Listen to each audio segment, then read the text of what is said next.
Good evening, Codeheads. I am your host, Dean Ruffius Creepcrest, and you're tuned into Gruesome University, where our motto is, the truth will make you freak. This program is made possible with funds from the university's regents. It is our hope that by listening and watching tonight's program, you too will apply for enrollment. You see, at Gruesome University, we know times are tough, and so we've made every effort to make college affordable. Try our financial Slade office, where needy students are eligible for Hell grants. We get many applicants who want to attend Gruesome University. The competition is fierce. Young tykes everywhere are just dying to get in. Our student body count grows every year. What attracts them are our academic standards. You know, our curriculum is not so much rigorous as it is rigor mortis. Ha ha ha ha ha. Well now, let's look over some applications, shall we? Always important is the writing sample. You know, the D composition. Always done in your best John Hancock. College wannabes share with us their unique experiences while in the throes of this purgatory we call adolescence. Let's see now. Oh yes, here's a writing sample that might delight the senses. It is from a young lad who had an uninvited guest in the field behind his house. Someone you might say who stopped in for a bite of human flesh.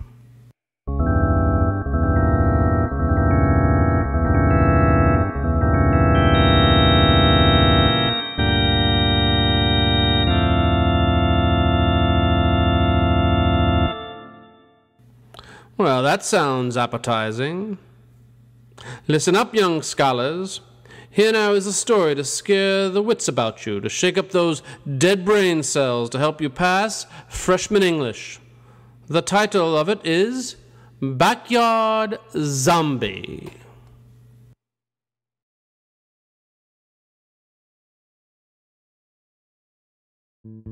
We learned about the zombie war in school.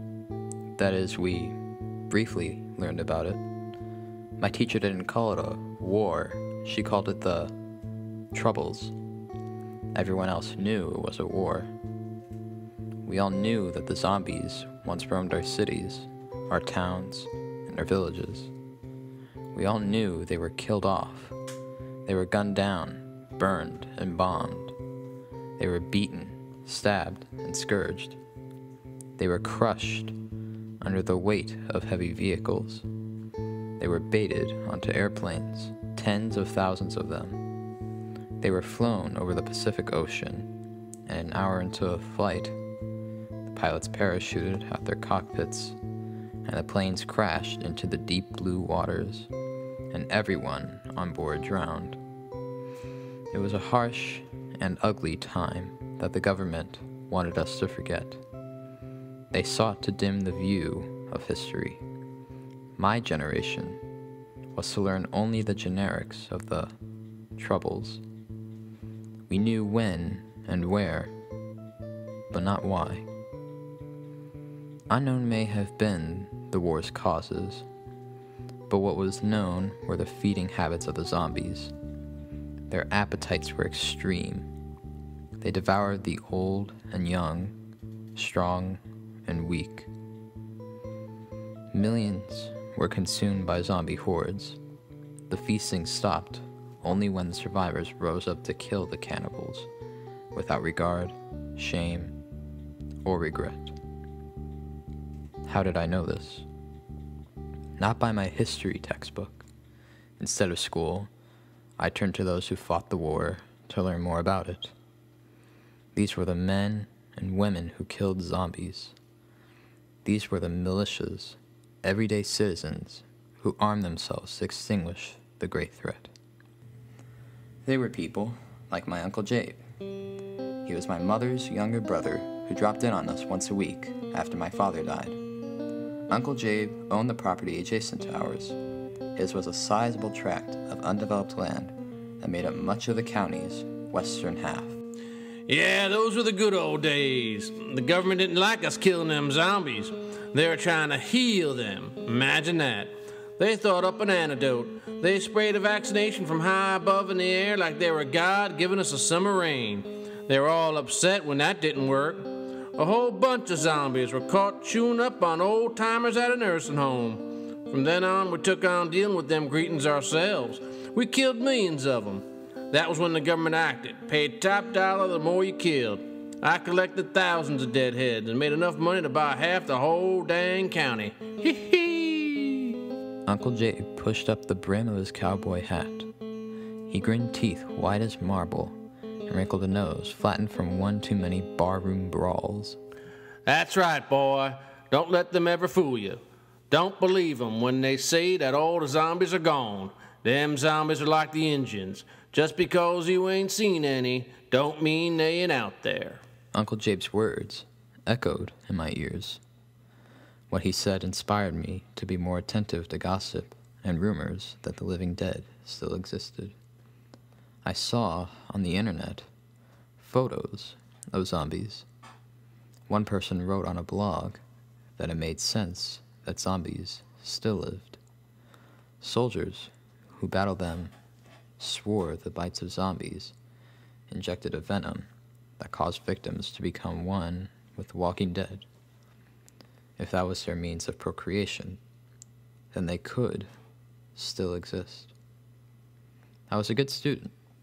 I had to be. I had nothing else to occupy my time. I had no friends, no confidences, no acquaintances. Neither the kids in my school nor the kids in my neighborhood wanted to associate with me. My mother didn't like it. She brought the matter of my isolation to my Uncle Jabe, who grinned and waved her concern away. Now, don't fret about my nephew Conrad here. Ain't nothing wrong with him that some time on a ranch wouldn't fix. Don't be bothering yourself about him not having friends in school either. Shoot, school ain't worth nothing. My best day in school was when I upped and left it.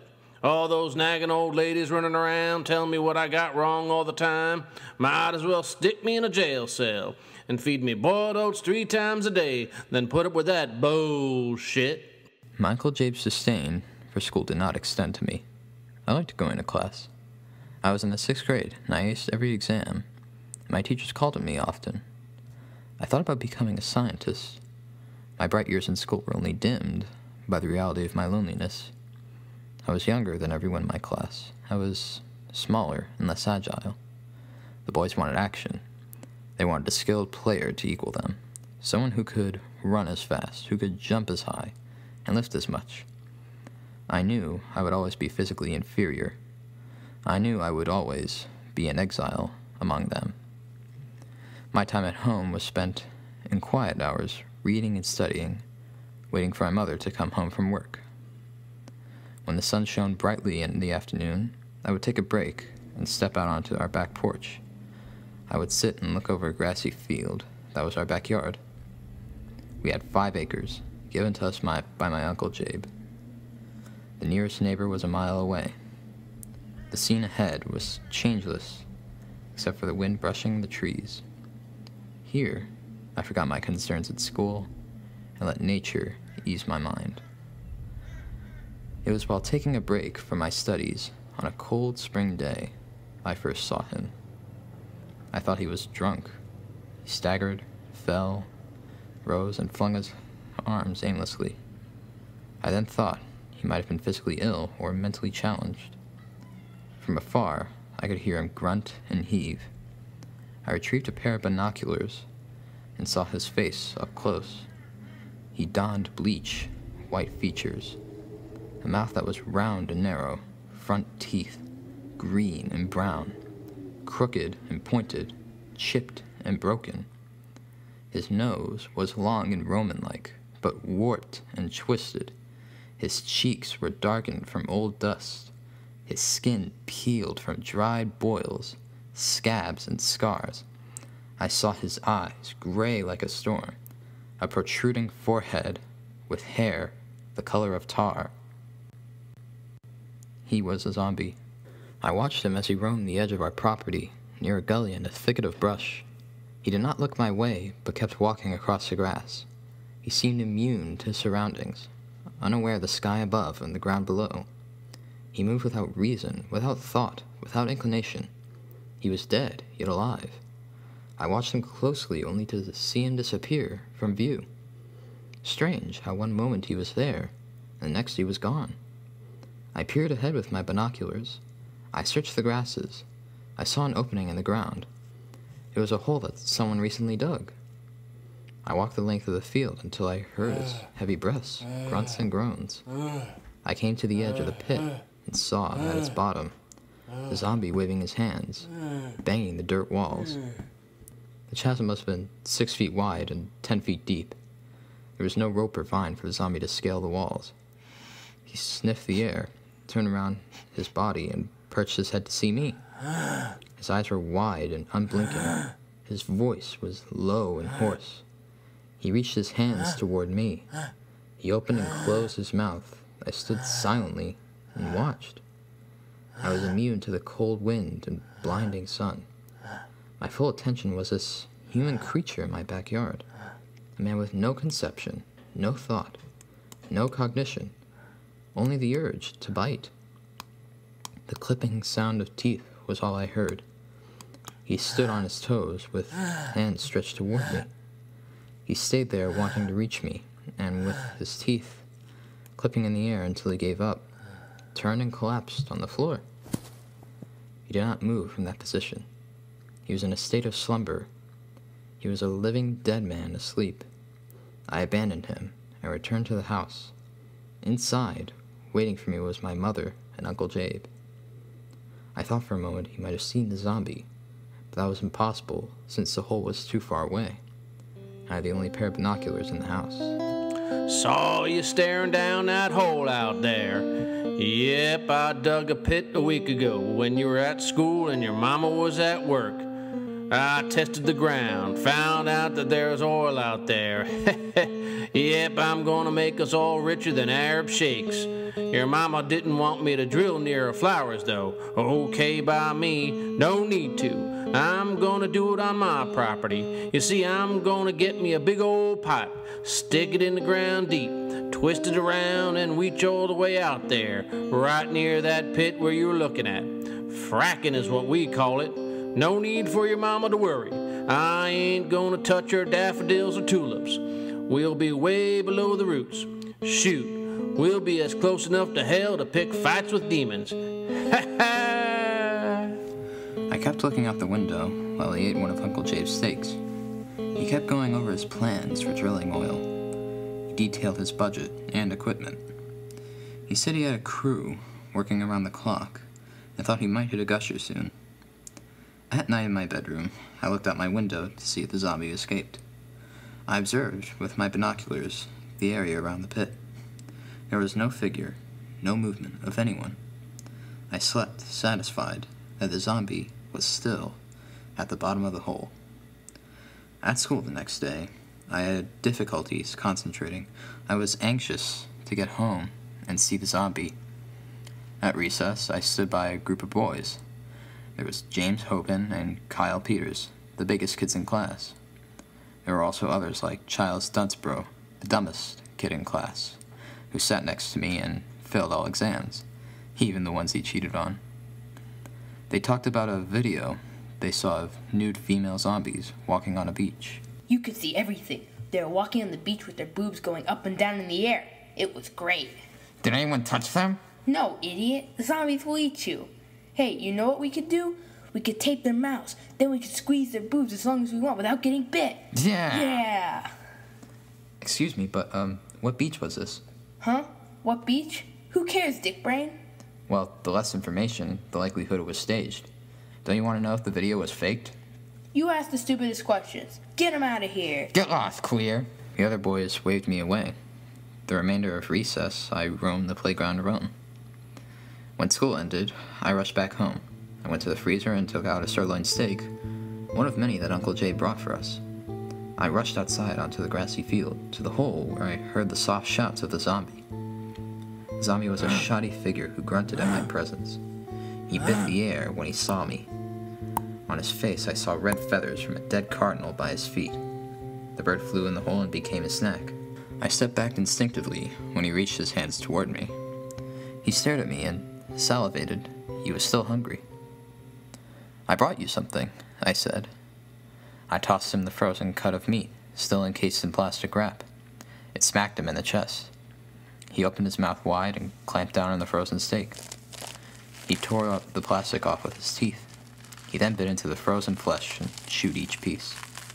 I sat there and watched him. He looked 30, maybe older. I thought he once might have been a lawyer or an accountant or some other kind of professional.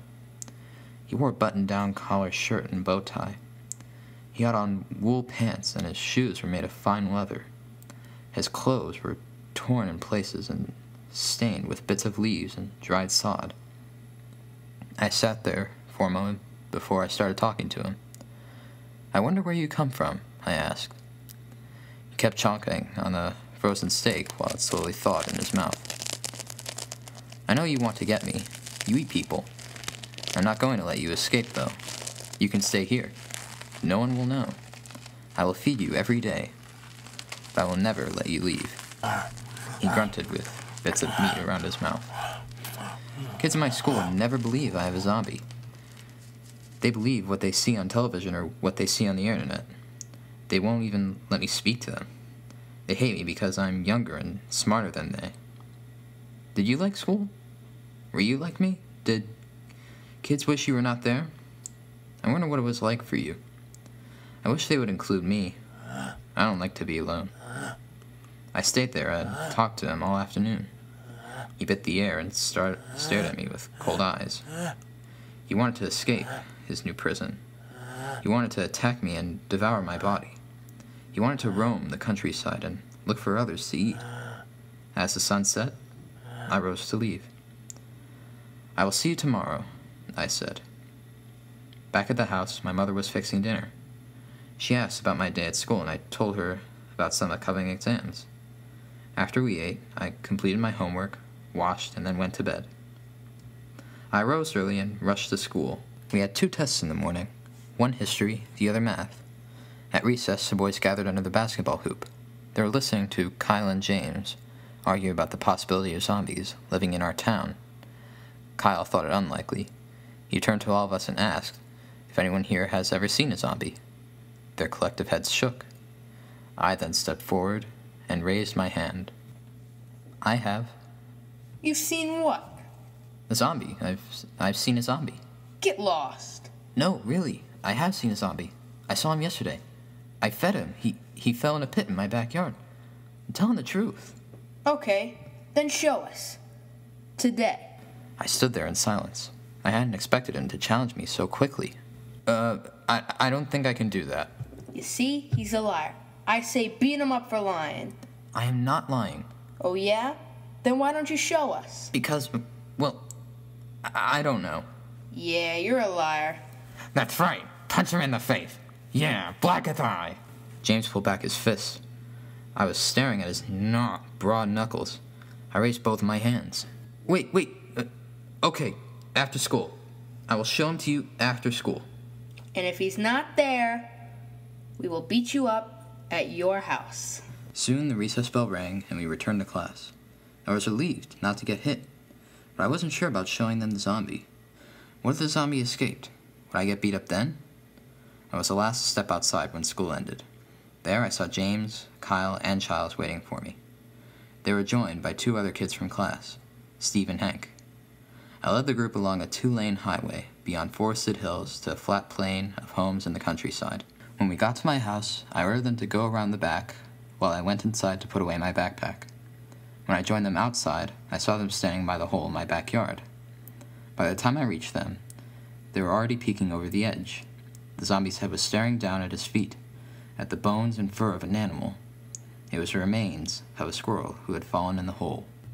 Wow, look at him. I can't believe it. A freaking zombie. What should we do? We need to report this to the police. Shut up, you idiot. We're not gonna report him to anyone. I saw James slowly walk to the edge of the hole and rub the palms of his hands. He smirked at an idea that came to his mind. This is great. No one is ever gonna find out about him. Come on, guys, let's get rocks. Yeah, let's get rocks. Hey, I got a big one here. Alright, let's take turns. Everyone stand next to each other, like this. Good. Here, watch. Hey, mister. Hey, asshole. Yeah, that's right, look up here. Up here. You wanna play a game with us, kids? I promise you will love it. It's called Stone the Zombie. The zombie looked up, stood on his toes, raised his hands, and grunted. His eyes were wide at the prospect of more people to grab, more people to eat. James held a rock the size of his fist. He wound up his arm and threw it straight at the zombie's eye. A direct hit. Nice shot. Okay, my turn. Great shot. You took out a tooth.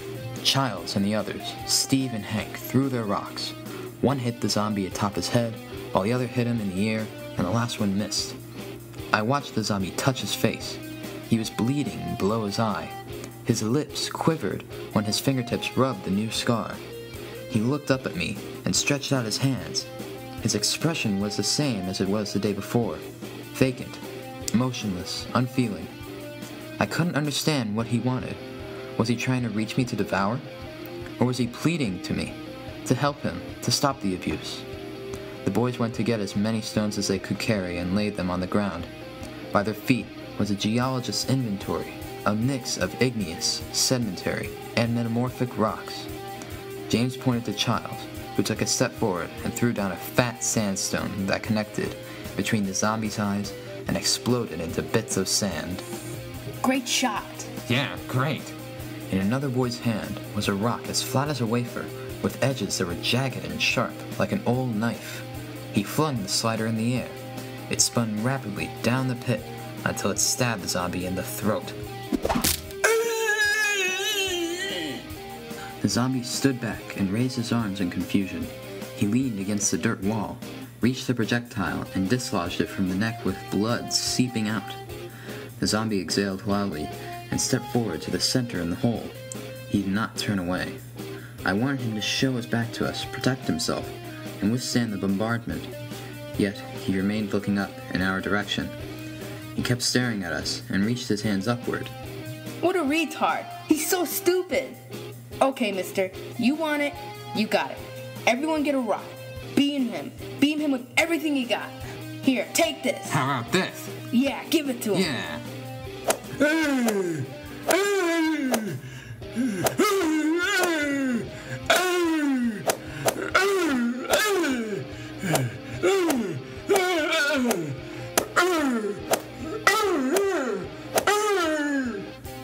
They hit him all over his face, on his nose, his eyes, his cheeks, his chin. The top of his head was pelted. Stones staked off his scalp and ricocheted off the side walls. Rocks fell hard on his chest, his neck, his stomach. Through it all, he refused to turn away. He refused to protect himself. Just then, his ear was targeted with sharp stones. They aimed and threw as hard as they could. They hit him once, twice, 3 times. Never did the zombie raise his arms in defense. All he did was wait until the assault ended, reach the side of his head, twist, and pull to see his ear in his hand. The boys raised their arms. Yeah! Yeah! Just then, James took what looked like a block of stone, so large he needed both hands to carry it above his head. He threw the large, cumbersome projectile toward the human creature. It smacked the zombie on his shoulders with a crackling sound that signified his collarbone was crushed. He crouched down and fell to the floor. Nice shot, bro. Yeah, great shot.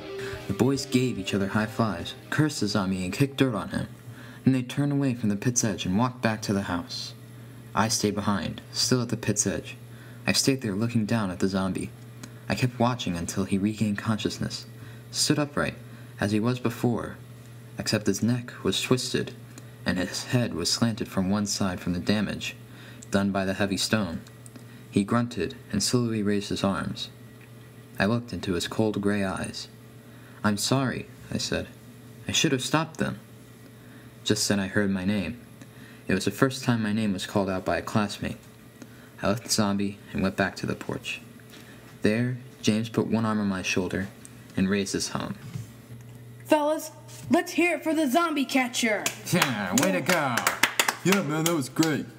They surrounded me and patted me on the back and rubbed my head. I smiled and nodded. We walked alongside the house, and then down the street.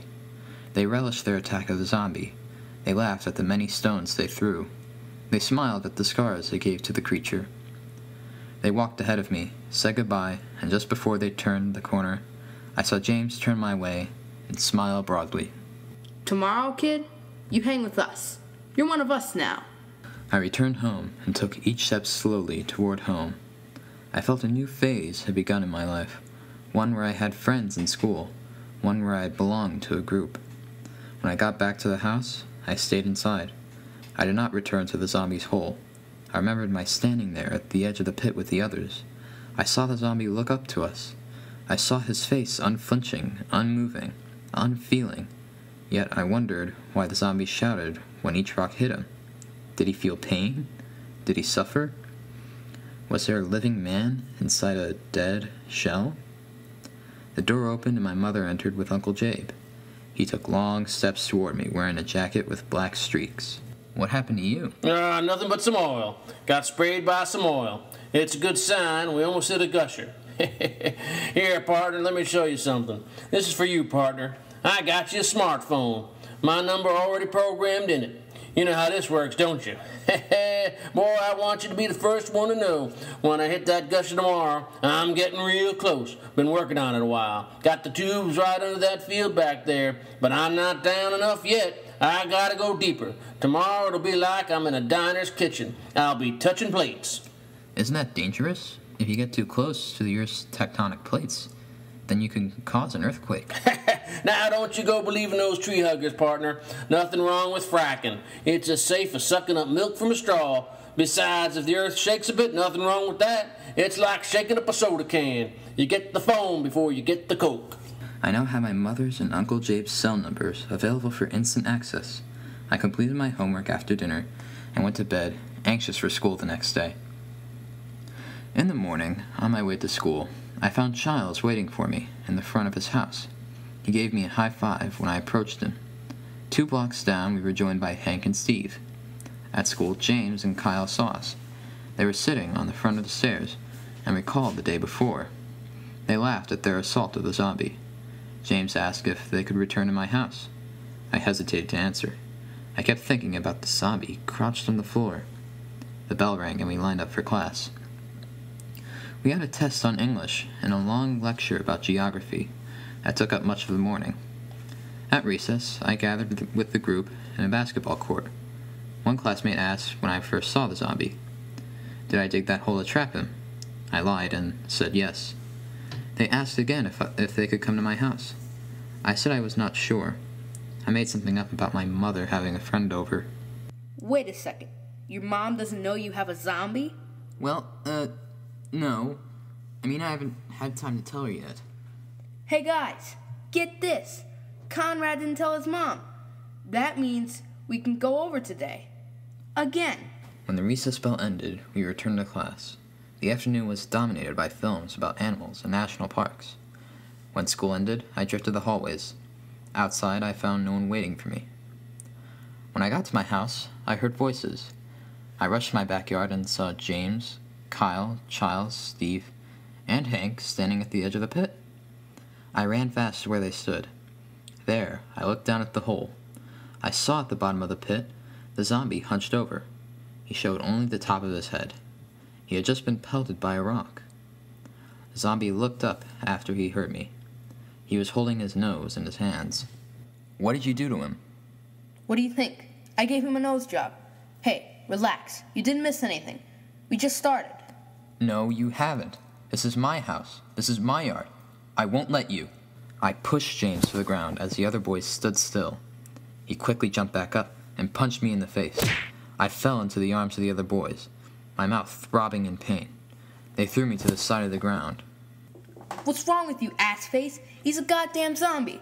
We're gonna knock off his body parts and there's nothing you can do about it. I'll get my uncle. My Uncle Jabe. He'll stop you. I grabbed my phone from my pocket. I touched a number on the pad, and within the next minute, I heard my Uncle Jabe's voice. Is that you, partner? It's coming, boy, it's coming. Uncle Jabe, I need your help. What's that, boy? I can't hear you. I saw James with a stone in his hand. He stood at the edge of the hole. I rose to my feet and stumbled toward him. He held the rock above his head and was about to throw it at the zombie. Just then, the ground below my feet shook. I lost my balance and fell back to the ground. I saw James fall on his side. The phone dropped from my hand as the ground threw me up like a trampoline. I landed on the dirt floor near the receiver. I could hear my Uncle Jabe shout, We got a gusher, boy, we got a gusher. Suddenly, the earth's surface split as if it was cut by an invisible knife. The tear in the ground came towards me but stopped. The divide in the floor widened and shifted. I saw Childs, Hank, and Steve fall into the newly formed chasm. The earth kept shaking as James and Kyle rose, but were swallowed by the landscape. I tried to stand, but the ground shifted too much. A cloud of dust grew thick. The earthquake then slowed. Soon, the shaking succeeded, and I was able to rise from the grass. I could not find the pit that once imprisoned the zombie. His domain was indistinguishable from the deep cut in the earth's floor.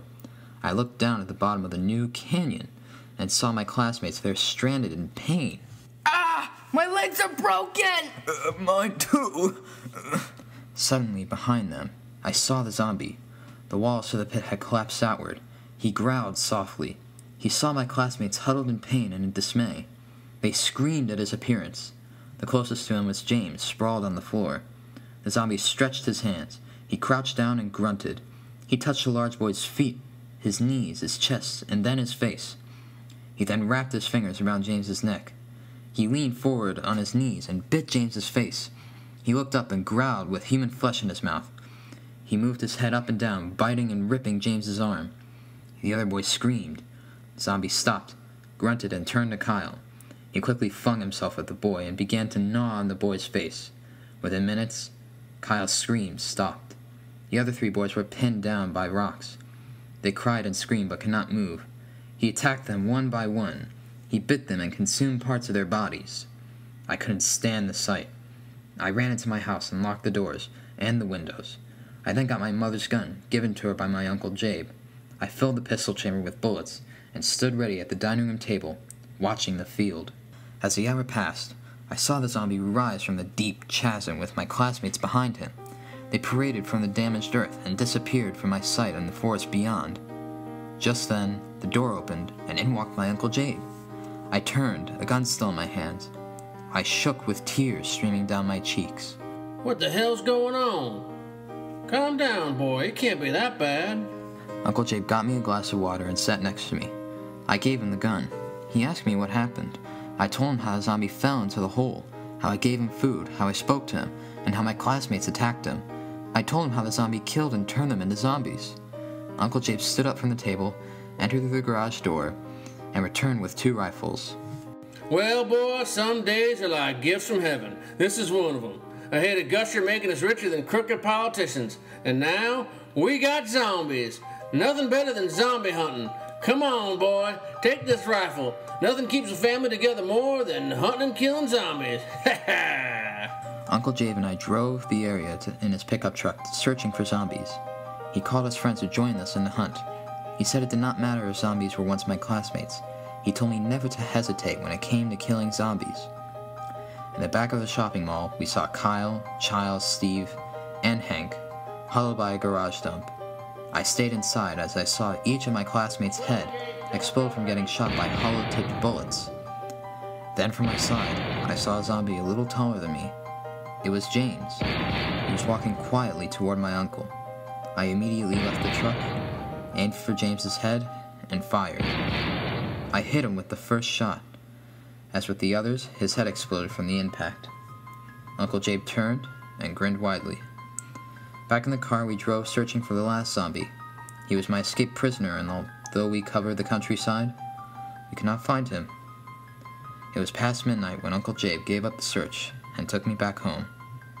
Inside, we sat at the dinner table. I shook from the day's events and wondered aloud, what should I do if the zombie returned? Uncle Jabe grinned under his tall cowboy hat. Don't fret.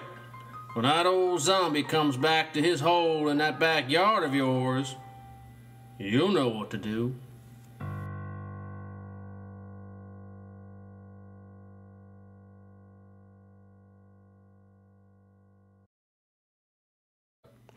Poor Conrad.